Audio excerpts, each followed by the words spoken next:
Jeg vil lige starte med at sige undskyld for ikke at have postet nogle videoer op her for tiden, men det er simpelthen fordi, at jeg har haft ligget meget med migræne og hovedpine, og har ikke kunne holde ud at kigge på skærm, eller sidde og koncentrere mig om at redigere film, eller optage noget som helst.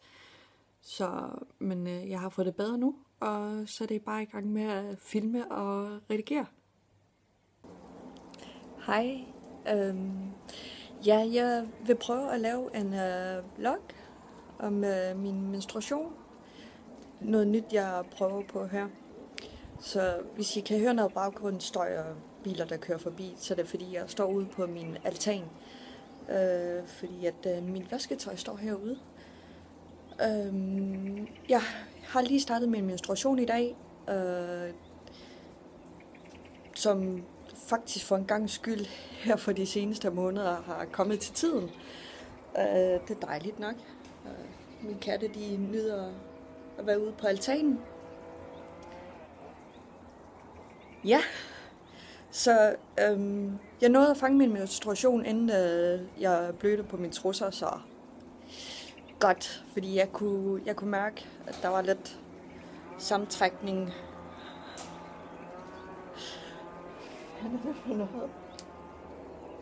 Nå, jeg tror, der er nogen, der slår græs. Ja, så jeg fik min menstruation, og jeg nåede at fange det til tiden. Jeg har været lidt træt og lidt døsig i dag, så jeg tror, det er derfor. Jeg er ikke helt sikker. Men jeg har også nået at få vasket min nye stofbind, som jeg har haft bestilt. Så en af dem er her. Ellers så har jeg også fået nogle nye, som jeg også har bestilt. Det er ikke alt, der er kommet endnu.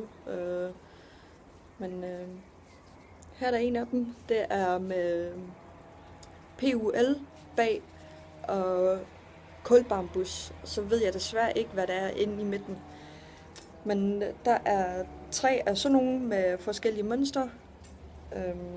Det her med en sød lille hest. Med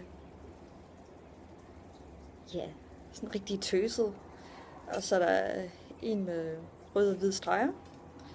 Og en med uler. De er også ret søde. Alle sammen med bambus. Og så har jeg en her med minki bag. Og bambus foran. Kulbambus. Og en polkabrikket. Lidt, hvad skal man kalde det? Girafagtigt noget. Men de står her til tørre, sammen med den her, jeg selv har lavet. De er stadigvæk lidt fugtige, så det er nok ikke lige i dag, jeg kommer til at bruge dem. Så jeg glæder mig til at prøve dem af, og se hvordan det er. Og så jeg kommer til at holde jer opdateret. Det her det er på dag 1. Jeg har ellers en meget mild menstruation, så det er ikke det helt vildt, jeg lægger mærke til det. Og min meget modige kat elsker at gå på linehænger, som giver mig hjerteslag nærmest hver gang han er ved at vælte ned. Men ja, det er det, jeg har lige nu.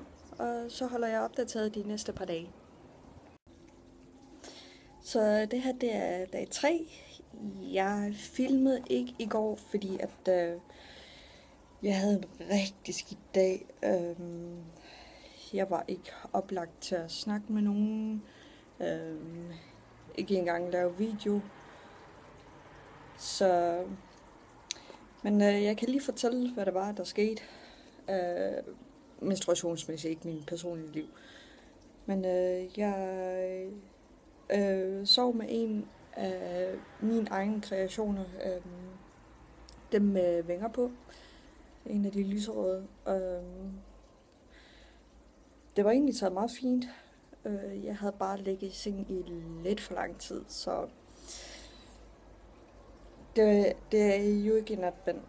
Så det skulle jeg nok have haft på det tidspunkt der, fordi at Jeg blødt igennem, og jeg bliver nødt til at vaske mit sengetøj nu.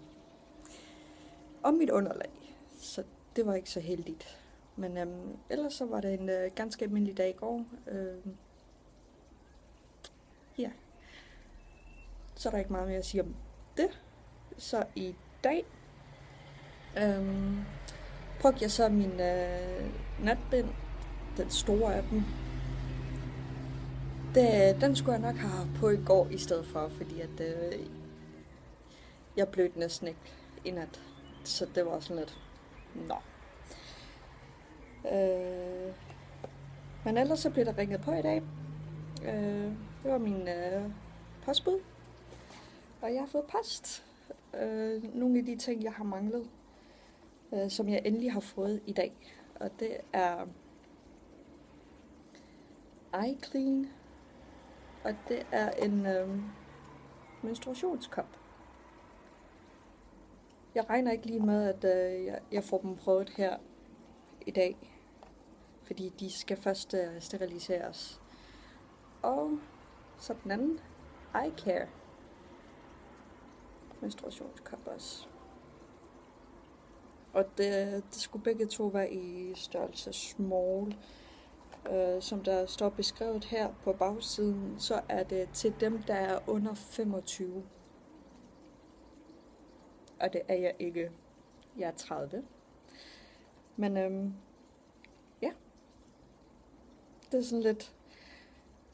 Altså, det er ikke alle kvinder, der er ens størrelse dernede. Og, altså, du kan lige så godt være jomfru og have brug for en størrelse large. Fordi dit underliv er bare større af natur.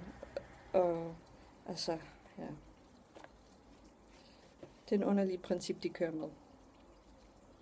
Men efter jeg har steriliseret dem, så laver jeg en dry run med dem. Det vil sige, at jeg prøver dem nok først, efter jeg har fået min menstruation, efter det er væk. Så går jeg i bad og prøver dem af. I kan lige prøve at se, hvordan det ser ud.